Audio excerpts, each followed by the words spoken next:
کرنا ہو زہارا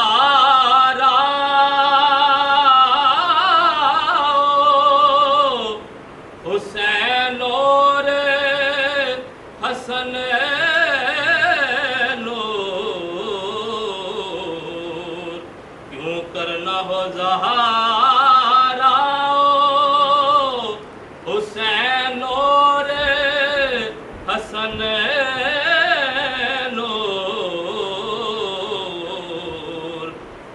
نخل رسالت کا ہے ہر برگو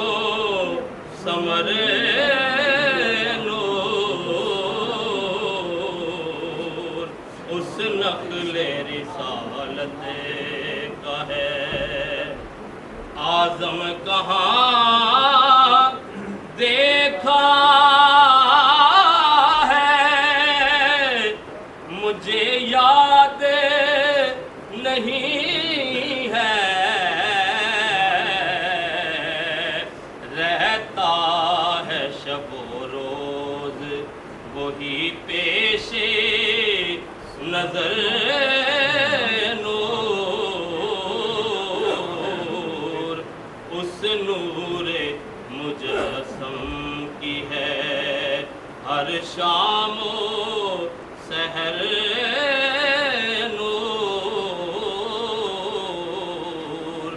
گزرے وہ جدھر سے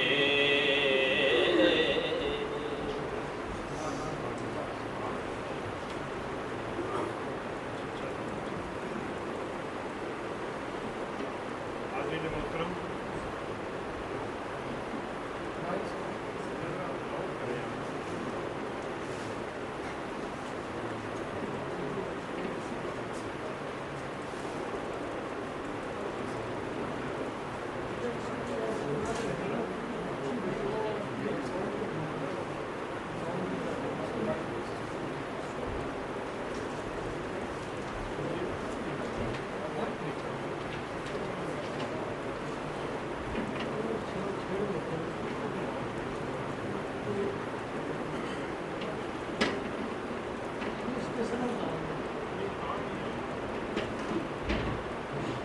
ہلو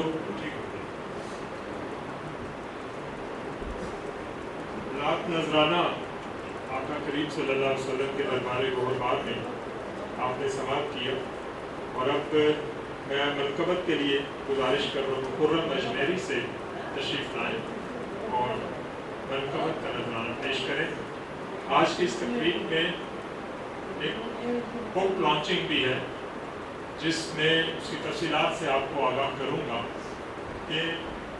حضرت خواجہ غریب نواز کے حقیقی جانشین اس ٹائٹل پر کتاب ہے, اس کی تفصیلات بھی آپ سماعت کریں.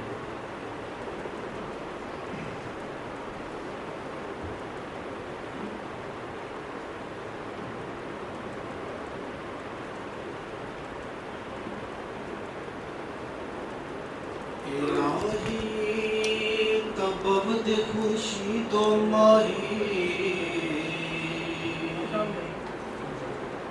چراغ چشتیاں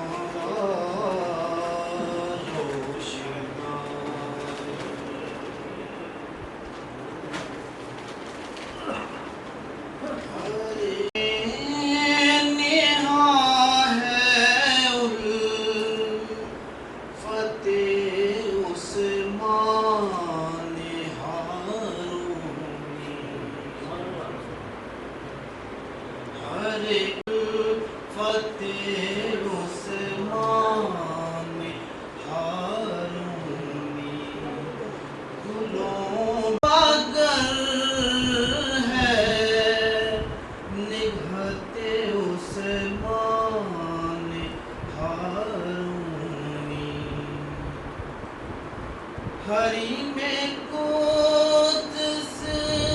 بھی ہے ہر حالت ہے سب پر شفقت عثمان ہارونی بہر حالت ہے سب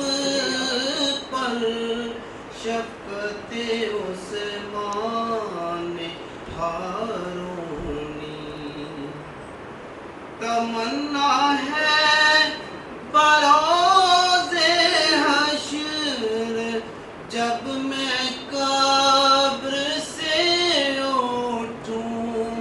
زباں پر ہو میری یا حضرت عثمان ہارونی زباں پر ہو میری یا حضرت عثمان ہارونی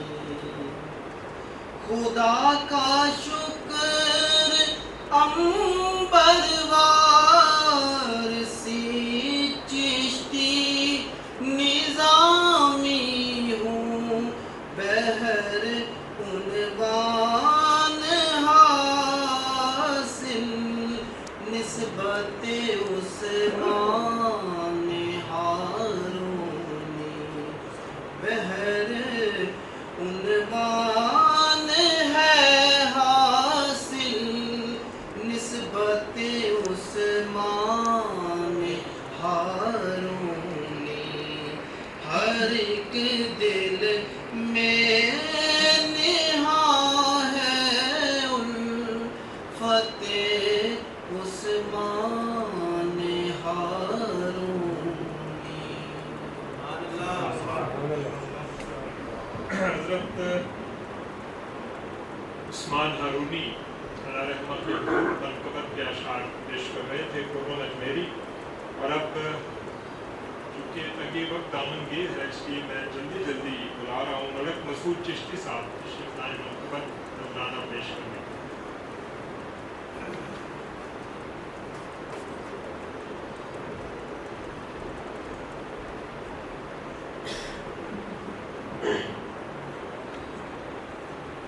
ادب سے عرض ہے با چشم تر غریب نواز ادب سے عرض ہے با چشم تر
بسم اللہ الرحمن الرحیم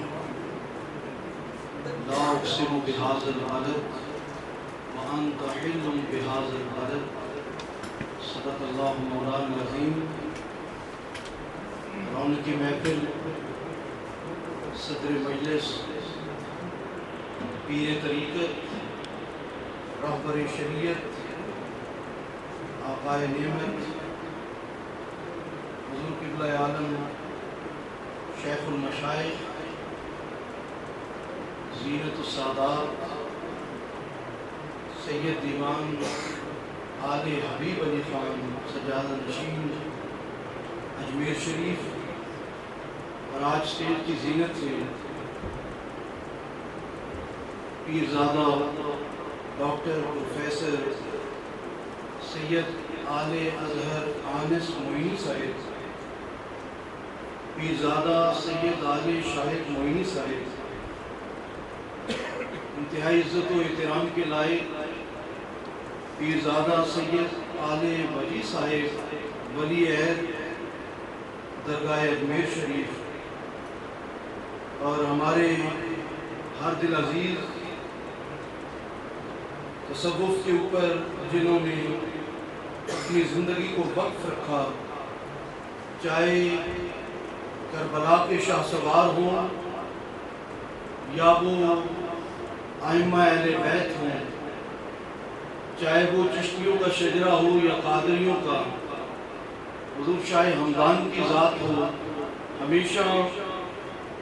صوفیاء کرام کی فکر کو فروغ دینے کے لیے محترم غضنفر مہدی صاحب کا ایک کلیدی کردار رہا ہے وفاق کے اندر، اس کو جڑواں شہروں کے اندر۔ اللہ تعالیٰ انہیں صحت عطا فرمائے۔ مجھ سے قبل نعیم قریشی صاحب بڑے خوبصورت انداز سے آج کس کے اس تذکرے کو لے کر آگے بڑھے۔ میں یہ سمجھتا ہوں کہ آج چشتی سلسلے کا شجرہ یہاں بول رہا ہے، جس طرح حمد باری، تلاوت کلام حکیم، نعت رسول مقبول، اور پھر خواجہ صاحب کی بارگاہ میں ان کے پیر و مرشد کی بارگاہ میں نیاز پیش کی گئی۔ یہ ایک ایسا تسلسل ہے جو انسانی روحوں کے تار کو چھیڑتا ہے۔ لیکن میں نے قرآن حکیم فرقان مجید کی آیہ مقدسہ آپ کے سامنے تلاوت کی۔ پروردگار عالم نے فرمایا لا اقسم بہذا البلد، مجھے شہر مکہ کی قسم، وَأَنْتَ حِلٌّ بِهَذَا الْبَلَدِ، اس لیے کہ حبیب آپ اس کے اندر خرامہ خرامہ چل رہے ہیں۔ ویسے لفظی ترجمہ کریں تو لا اقسم بہذا البلد، میں قسم نہیں کھاتا شہر مکہ کی، وَأَنْتَ حِلٌّ بِهَذَا الْبَلَدِ، مگر اس حال میں کہ محبوب آپ اس میں موجود ہیں۔ پوری توجہ سے سنیے گا، یہ چند لمحوں کی گفتگو آج کی ہماری اس کتاب کہ خواجہ غریب نواز کے حقیقی سجادہ نشین کے عنوان کو آپ کے سامنے یہ کہنے کی اس کا یہ دیباچہ بنے گی۔ آگے ہم اس شہر کی قسم کھاتے ہیں کہ محبوب آپ اس میں موجود ہیں۔ تمام علماء نے اس کی تفسیر میں لکھا کہ مصطفیٰ کریم جب مکہ میں تھے تو یہ شہر مکہ کی قسم تھی، اور جب حضور ہجرت فرما کر مدینہ المنورہ تشریف لے آئے تو یہی آیت لوٹ جاتی ہے مدینہ المنورہ کی جانب، اور فرمایا حبیب پہلے ہم مکہ کی قسم کھا رہے تھے کہ آپ اس میں موجود تھے، اب شہر مدینہ کی قسم ہے کہ آپ اس میں موجود ہیں۔ اور پھر دیکھیے قرآن مکہ میں اترتا ہے تو لبادہ مکی پہن لیتا ہے، اور جب اللہ تعالیٰ کی جو سلسلہ نبوت کے آخری سجادہ نشین ہے، جو خاتم النبیین ہے، جو نبی آخر ہے، جب وہ مدینہ المنورہ میں تشریف لاتے ہیں تو قرآن مدنی لبادہ پہن کر اپنا تعارف کرواتا ہے کہ اب میں مدنی ہوں، میں مکی نہیں رہا۔ اس کا مطلب کیا ہوا کہ جدھر صاحب نبوت ہجرت فرماتے ہیں وہیں تمام صفات بھی ہجرت کر جاتی ہیں۔ شاہ سوار کربلا مولا حسین جب مدینہ المنورہ میں تھے تو آقا کے سجادہ نشین آپ بھی تھے۔ اسلام کی خاطر، کلمہ محمد کی خاطر ہجرت فرماتے ہیں مکہ میں، تو ایسا نہیں ہوا کہ اسلام حضور نبی کریم صلی اللہ علیہ وآلہ وسلم کے شجرہ طہارت سے خالی ہو گیا ہو۔ آپ مکہ میں تھے تب بھی سجادہ نشین مصطفیٰ کے آپ تھے۔ آپ سوئے کربلا جاتے ہیں تب بھی سجادہ نشین آپ ہی کہلاتے ہیں۔ آج بھی کربلا معلیٰ کے اندر جو ہستی آرام فرما ہے وہ نبی کریم کے شجرہ طوبہ کے سجادہ نشین۔ اس کا مطلب یہ ہوا کہ جہاں جہاں صاحب سجادہ ہجرت فرماتے ہیں سجادگی ساتھ ساتھ ہجرت کرتی ہے۔ ہندوستان کی سرزمین پر جب ایسٹ انڈیا کمپنی، جب ہندو بنیے نے مظالم کی انتہا کر جو فکر صوفیاء کے لیے ہماتن مصروف رہتے ہیں، جنہوں نے اپنی زندگی کو وقف کیا فکر اولیاء اور فکر صوفیاء کو، عام کرنے کے لیے آپ کی محبتوں میں تشریف لاتے ہیں محترم احسان کبریا صاحب اور اپنے خیالات کا اظہار فرماتے ہیں۔ دائرہ کے صدر ہیں اور طویل عرصے سے یہ علمی ادبی خدمات انجام دے رہے ہیں اور یہ پروگرام سجاتے رہتے۔ جناب احسان کبریا باقاعدہ پیپر پیش کرتے ہیں۔ آئیے تھوڑا سا سلو تھا، بات اس کا بہت تیز خواتین و حضرات، یہ آج کی محفل بہت، یہ پاکستان کو چھوڑ کے بلکہ اس دنیا یا برے صغیر کے ایک اہم نام کردار میں رکھی ہے۔ یہ خواجہ عثمانی ہارونی خواجہ معین الدین چشتی کے مرشد باپ، اور مجھے یہ سعادت نصیب ہوئی کہ میں نے ان کے حجرے میں جا کے نفل پڑھے تھے۔ اب میں آپ کو چند باتیں کروں گا جو کہ آپ کو فیضان پہنچے گا ان دنوں۔ خواجہ عثمانی ہارونی کا ایک غریب میرے جیسا گنہگار تھا، قبر میں جب دفن کیا تو فرشتے عذاب کے آگے اسی وقت خواجہ عثمانی ہارونی روحانی طور پہ قبر میں نمودار ہو گئے اور انہوں نے کہا اس کو چھوڑ دو، یہ ہمارا مرید ہے۔ انہوں نے کہا جناب ہم تو اللہ کے حکم سے آئے، ہم کیسے چھوڑیں؟ انہوں نے کہا اللہ کو جا کے کہو، یہ سننے والی باتیں ہیں، اللہ کو کہو کہ عثمانی ہارونی جو تیرا دوست ہے، عثمانی ہارونی جو تیرا دوست ہے، وہ کہتا ہے اس کو چھوڑو، یہ میرے مرید ہیں۔ وہ فرشتے گئے، انہوں نے اللہ میاں کو یہ بات کہی کہ وہ بندہ کہتا ہے عثمانی ہارونی، اللہ کو کہو میں تیرا دوست عثمانی ہارونی کہہ رہا ہے اس کو چھوڑو۔ اب اس فکرے کا مجھے سرور آتا ہے، اللہ نے کیا کہا؟ اللہ نے کہا ہاں عثمانی ہارونی ہمارا دوست ہے۔ یہ فکرہ ہے جس کا سرور ہے، خیال ہے، خیال ہے، ہاں عثمانی ہارونی ہمارا دوست ہے، اس کو چھوڑ دو۔ تو بھائی جان یہ بزرگ ہستیاں تو قبر میں بھی مدد کرتی ہیں، اور ان کے خلیفہ، ان کے مرید ہمارے سرکار خواجہ معین الدین چشتی، خواجہ غریب نواز 77 میں حاضری کی تھی وہاں، ان کے بارے میں خاص بات کرنا چاہتا ہوں۔ دیکھیں اس وقت وہاں کی طرف تعصب ہے، ہندو مسلمانوں کو کتنا مار رہے ہیں، وہاں پہ کیا حال ہے، حالات ہیں، لیکن خواجہ معین الدین چشتی کی ذات گرامی ایسی ہے، وہاں پہ ہندو بھی سر ٹیک رہے ہیں، سکھ بھی ٹیک رہے ہیں، مسلمان سبھی لوگ، اس لیے کہ ان کا مزاج ہمارے نبی پاک صلی اللہ علیہ وسلم کا مزاج تھا، وہی شفقت، وہی رحمت سب کے اوپر، خواہ وہ کسی مذہب کا ہو۔ میں نے اپنی آنکھوں سے دیکھا ایک سکھ کو، اس کی آنکھوں میں آنسو تھے اور وہ حاضری دے رہا، میں نے کہا اللہ اکبر۔ تو یہ وہ ہستی ہے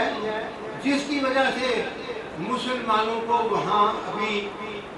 زندہ رہنے کی اجازت ہے، کیونکہ خواجہ غریب نواز کے ماننے والے ہندو بھی ہیں، سکھ بھی ہیں۔ ہمارے آنر میں جو ایک پارٹی کی تھی نا، اس میں ہم گورنمنٹ کی ڈیلیگیشن میں سے گئے تھے نا، تو میں نے اس کو کہا یار بات سنو، ہمارے ہیں سرکار خواجہ غریب نواز، ہم مسلمان ہیں، تو آپ لوگ ہندو یہ آپ کیوں اتنی تقریم کرتی ہے، عزت کرتے ہیں؟ اس نے کہا کہ دیکھو جو بادشاہ ہوتا ہے نا، اس کی سلطنت میں سارے مسلمان ہی نہیں ہوتے ہیں، وہاں ہندو بھی ہوتے ہیں، سکھ بھی ہوتے ہیں، عیسائی بھی ہوتے ہیں، وہ سب کا بادشاہ ہوتا ہے، یہ سب کا بادشاہ ہے، یہ سب کا بادشاہ ہے۔ ہم ایسے نہیں آتے ہیں، ہماری یہاں سنی جاتی ہے۔ اب ایک دو باتیں اور خاص میں کہنا چاہتا ہوں، ہم تو ہے اب سنتے ہی رہتے باتیں۔ ڈاکٹر آرنولڈ جو تھے نا، علامہ اقبال کے استاد تھے، انہوں نے کتاب لکھی ہے پریچنگ آف اسلام۔ اب ہم تو کچی پکی روٹی صرف پڑھتے ہیں، اسٹڈی تو کرتے نہیں۔ وہ کیا کہتے ہیں؟ ڈاکٹر آرنولڈ کہتا ہے کہ میں حیرت زدہ ہوں کہ وہ شخص زندگی میں کیا ہوگا کہ جس کی قبر کو پوج رہی ہے کروڑوں کے حساب سے مخلوق، کروڑوں کے حساب سے مخلوق اس کی قبر کو پوج رہی ہے، وہ شخص زندگی میں کیا ہوگا؟ وائسرائے تھا انڈیا کا، وہ کیا کہتا ہے؟ وہ اپنی میموائرز میں اپنی یادداشتوں میں لکھتا ہے، کہتا ہے مجھے ایسی بیماری ہو گئی کہ ڈاکٹر صاحب تم مر جاؤ گے، میں کوئی علاج نہیں ہو سکتا۔ مجھے کسی نے کہا خواجہ غریب نواز کے جاؤ، کہتے ہیں میں وہاں گیا، وہاں پتہ دو جگہ ہیں، ہم نے تو دیکھی ہے، ایک جہانگیری ہے، کپڑی سیڑھیاں لگا کے نیچے جاتی اتنی بڑی جگہ۔ وہ کہتا ہے وہاں جو لنگر ہے، لنگر کیسے ہوتا ہے؟ کوئی عورت آئی چاول پھینک گئی، کوئی گل پھینک گیا، کوئی کچھ ایسے ہی وہ پتلا رہتا ہے، وہ لنگر ہے آپ کا۔ کہتے ہیں میں ہوگی تب ہم جو صاحب کتاب ہیں ان کی گفتگو سیر حاصل سن سکیں گے، اور صاحب صدر کی گفتگو۔ اسٹیج پر بھی جو احباب ہیں انہوں نے بھی اپنا وقت جو ہے وہ سرنڈر کیا ہے کہ ایک طویل گفتگو کے بعد پھر اگر سب کو موقع دیا جائے تو ہم اوور لیپ کر جائیں گے۔ تو جتنے مقررین جو رہ گئے ان سے میں معذرت چاہتا ہوں، اور میں انتہائی احترام سے گزارش کرتا ہوں آج کی جو کتاب جس نے بڑا سسپینس پیدا کیا ہوا ہے، اور ہم حقیقی طور پر یہ جاننا چاہتے ہیں، روایات اپنی جگہ، سینہ گیزٹ اپنی جگہ، تحریریں بہت سی موجود ہیں، تو جب پروفیسر ڈاکٹر سید عالم اظہر انس اپنے خیالات کا اظہار کریں گے، وہ دریچے کھولیں گے، تو پھر ہم تک یہ بات پہنچے گی۔ میں ڈاکٹر صاحب کو گزارش کرتے ہوئے یہ شعر پڑھوں گا کہ میں کچھ نہ کہوں اور چاہوں کہ میری بات خوشبو کی طرح اڑ کے تیرے دل میں اتر جائے۔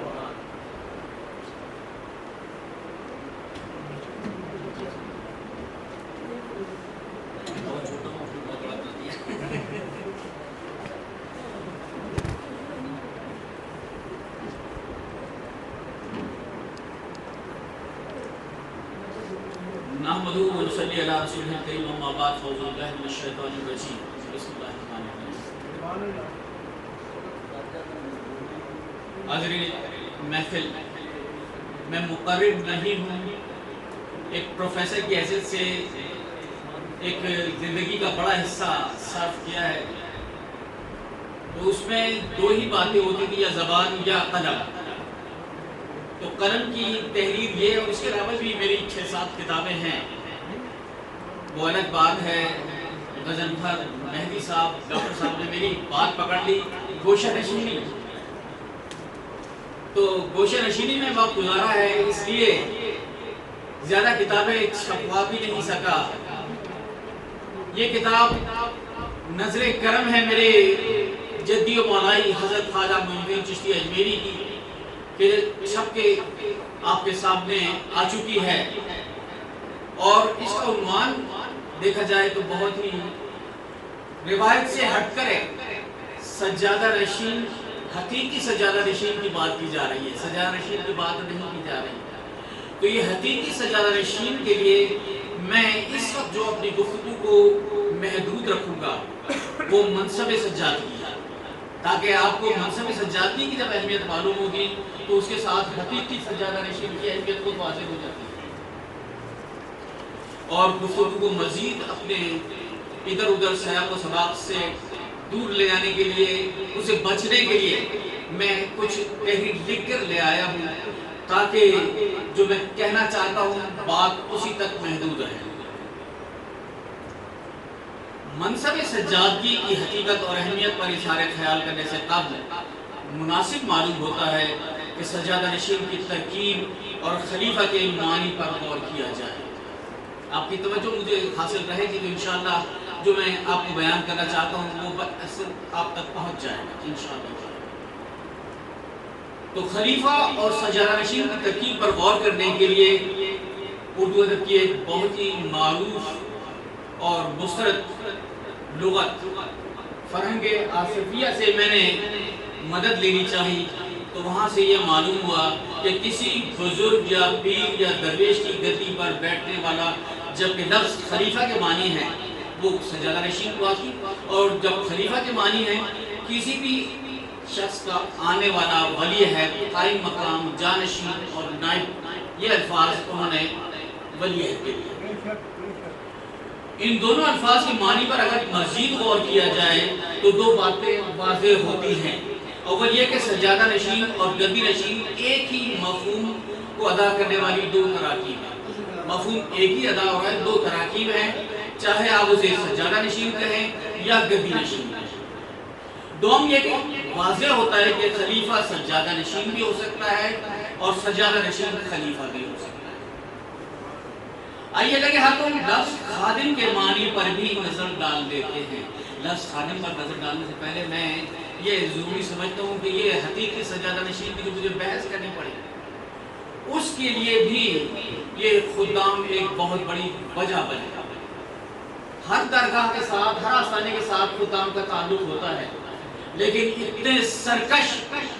خدام کہیں نہیں جتنے درگاہ خواجہ معین الدین چشتی اجمیری پر موجود تھے۔ انہوں نے جو خدمت کر کے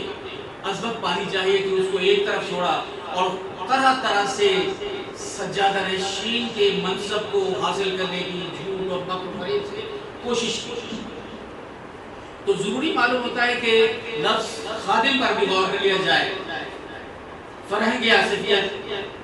کے مطابق خادم کہتے ہیں مجاور کو، خادم کے معنی مجاور آئے تو مناسب معلوم ہوتا ہے کہ لفظ مجاور کو بھی فرہنگ آصفیہ میں داخل کیا جائے۔ اس فرہنگ کے مطابق مجاور کے معنی ہے ہمسایہ، پڑوسی، پاس رہنے والا،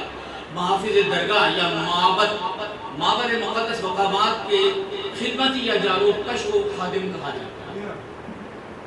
ان تمام الفاظ و تراکیب کے کل معنی سے یہ بات واضح ہو کر سامنے آ گئی کہ سجادہ نشین گدی نشین ہو سکتا ہے، خلیفہ بھی سجادہ نشین یا گدی نشین ہو سکتا ہے، لیکن خادم یا مجاور سجادہ نشین یا گدی نشین نہیں ہو سکتا، کیونکہ خادم کا کام مقدس مقام کی خدمت اور جاروکشی ہے۔ خود ایک بڑا اعزاز ہے اگر دیکھا جائے کہ اتنے بڑے آستانوں پر جاروکشی، لیکن شرط یہ ہے کہ لفظ کو مار کر صاحب سجادہ سے عقیدت و محبت کا اظہار کیا ہے، سرکشی نہ کی جائے۔ بزرگان دین نے ہمیشہ اپنا جانشین اپنے خلفاء کو بنایا اور ساتھ ہی ساتھ اپنے آستانے پر جاری روحانی مراسم کو جاری رکھنے کے لیے اپنی حیات مبارک میں ولی عہد مقرر فرمایا۔ یہ ولی عہد صاحب سجادہ کے قرب میں رہ کر ایک اعتبار سے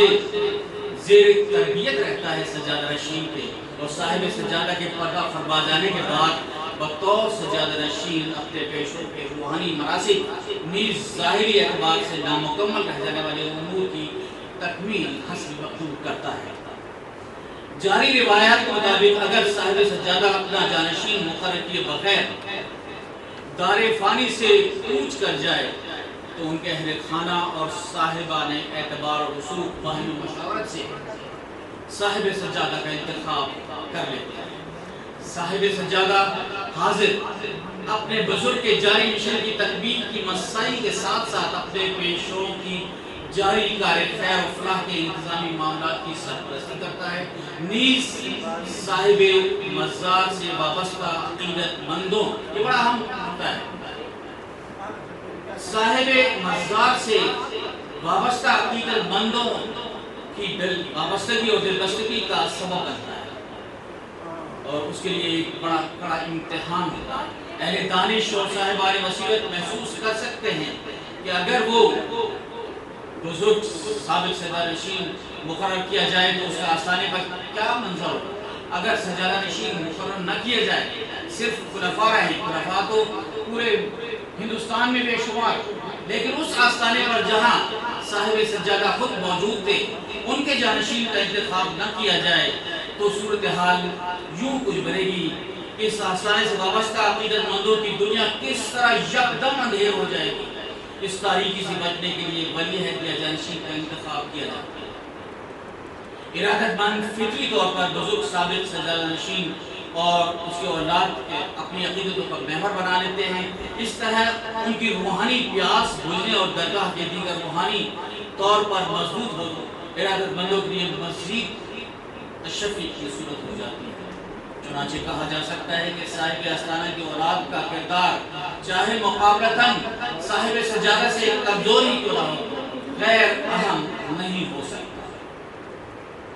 عام طور پر یہ دیکھا گیا ہے کہ اولاد اپنے والدین کے اثرات مرتب ہوتے ہیں اولاد پر. آج جو سائنس بھی مان رہی ہے کہ ڈی این اے کی خصوصیات والدین سے منتقل ہوتی ہیں. پھر اولیاء اللہ کی سلبی اولاد کو یقیناً ان کی صحبت، تربیت اور خون ہونے کے ناطے پاکیزہ صفات ہونی چاہیے.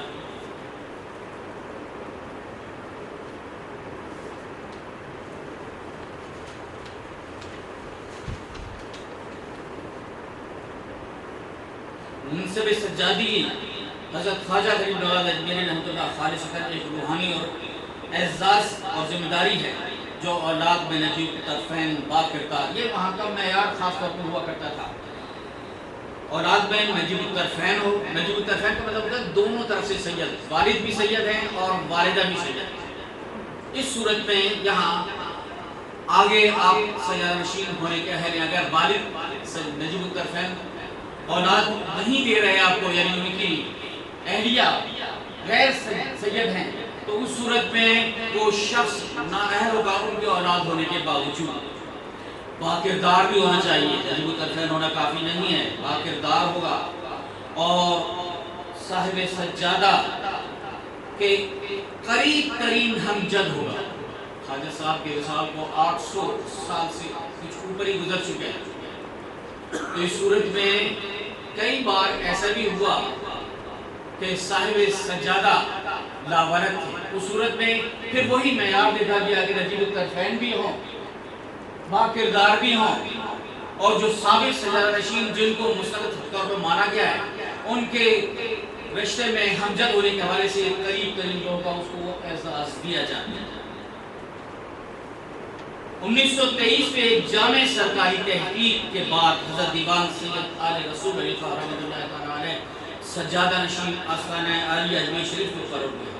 تقسیم ہند کے بعد پیدا شدہ حالات میں آپ کو مسلمین اور پاکستان کی کھلی حمایت کے باعث منصب سجادگی سے دنیاوی جاہ و حشر چھوڑ کر ترک وطن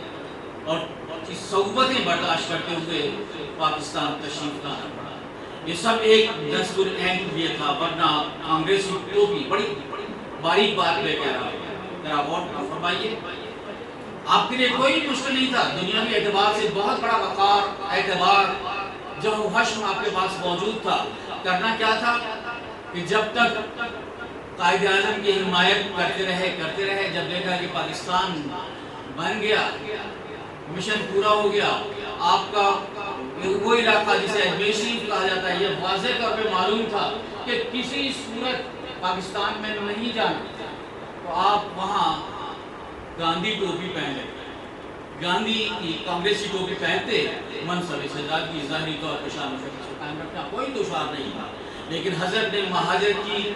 طویل صبر آزما، اذیتیں اٹھانی قبول کی، لیکن منصب سجادگی پر آنچ نہ آنے. تاریخ کا معمولی علم رکھنے والا بھی یہ جانتا ہے کہ خواجہ غریب نواز نے ہندوستان میں آ کر اپنے علم، اپنی صداقت، اپنی استقامت اور اپنی روحانی قوت سے ہندوؤں کے جسم نہیں ان کے دل جیت لیے تھے. آپ نے اتنی بڑی تعداد کو کلمہ ہے پڑھایا کہ آج تقسیم ملک کے بعد ہندوستان میں بھی کروڑوں کی تعداد میں موجود مسلمان حضرت خواجہ کے محمود احسان ہیں. اس پس منظر میں خواجہ صاحب کے سجادہ نشین کیسے ممکن تھا کہ وقتی مصلحت سے ان ہندوؤں کے سامنے گھٹنے ٹیک دیتے جن کے باطل نظریے کی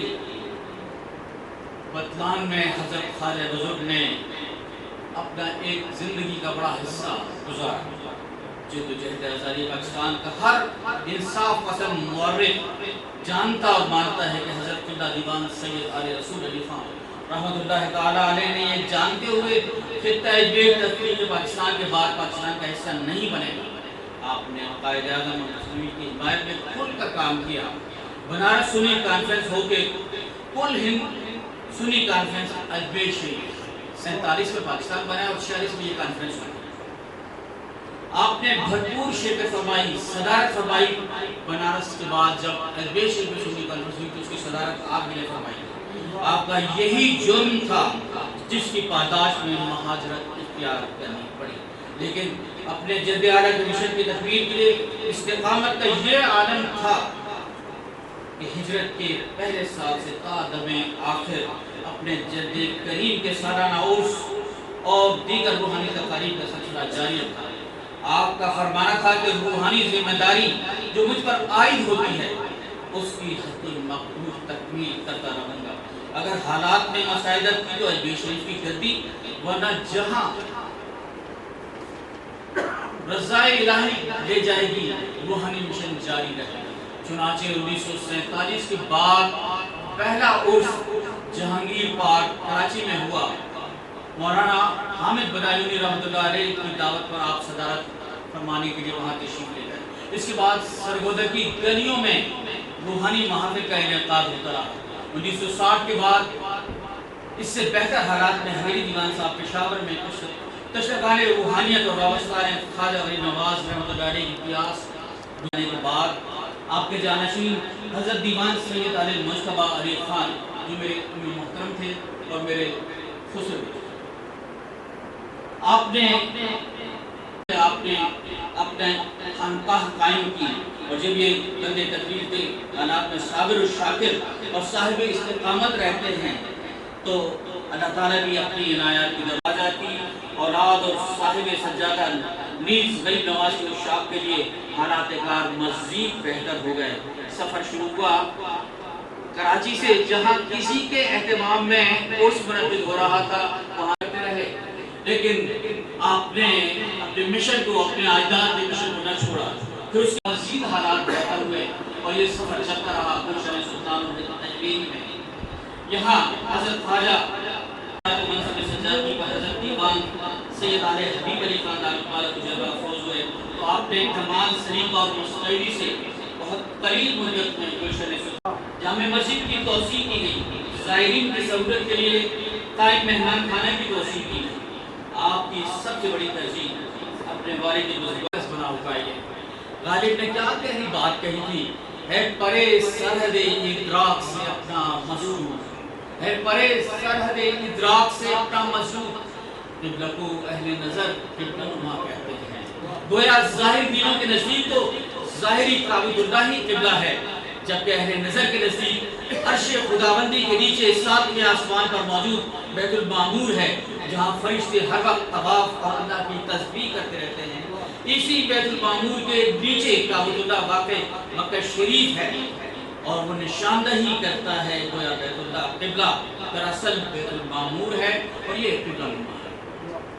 اسی طرح اجمیر شریف کو بہرحال اجمیر شریف ہے، اس کی عظمت و شان اور مرتبہ اپنی جگہ مسلم ہے۔ گلشن سلطان اجمیری پاکستان اپنی ظاہری صورت اور جانشینان خواجہ غریب نواز کے مسکن ہونے کے ناطے اجمیر سے وابستگی رکھنے والے عقیدت مندوں کے لیے حضرت خواجہ بزرگ سے وابستگی کی راہ ہموار کر رہا ہے۔ گویا کہا جا سکتا ہے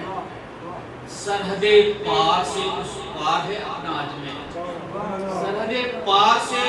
اس پار ہے، سرحد پاک سے اس پار ہے اپنا اجمیر، آنکھ والے اسے اجمیر نما کہتے ہیں، آنکھ والے اسے اجمیر نما کہتے ہیں۔ آخر میں آپ کی دلچسپی کے لیے عرض کرتا چلوں، سب سے پہلے جس ہستی نے اس آستانے کو اجمیر نما قرار دیا وہ امام اہل سنت مرحوم مغفور مولانا شاہ احمد نورانی تھے۔ آپ جب آستانہ شریف پر فاتحہ پڑھ کر سیڑھیوں سے اتر رہے تھے تو آپ نے چاروں طرف نظر گھما کر ایک موجود پہاڑوں اور ماحول کو دیکھ کر فرمایا بالکل اجمیر شریف کا منظر محسوس ہوا۔ حالانکہ اس آستانے پر گنبد شریف کی تعمیر بھی شروع نہیں ہوئی تھی، لیکن وہ دیکھے ہوئے تھے اس منظر کو، اس ماحول کو، اس روح پرور منظر کو، تو یہاں آپ نے کہا کہ یہ بالکل وہی منظر نظر آ رہا ہے، وہی چاروں طرف کے پہاڑ نظر آ رہے ہیں۔ الحمدللہ آج گلشن سلطان اجمیر کی بہاریں اور رونقیں آپ حضرات کے سامنے ہیں۔ جنگل میں منگل کا سما ہے اور روایات اور کرامات کا یہ سلسلہ جاری ہے۔ بوئے گل خود ہی گئی راہنمائی کرنے، بوئے گل خود ہی گئی راہنمائی کرنے، ورنہ بلبل کو خبر کیا تھی کہاں ہے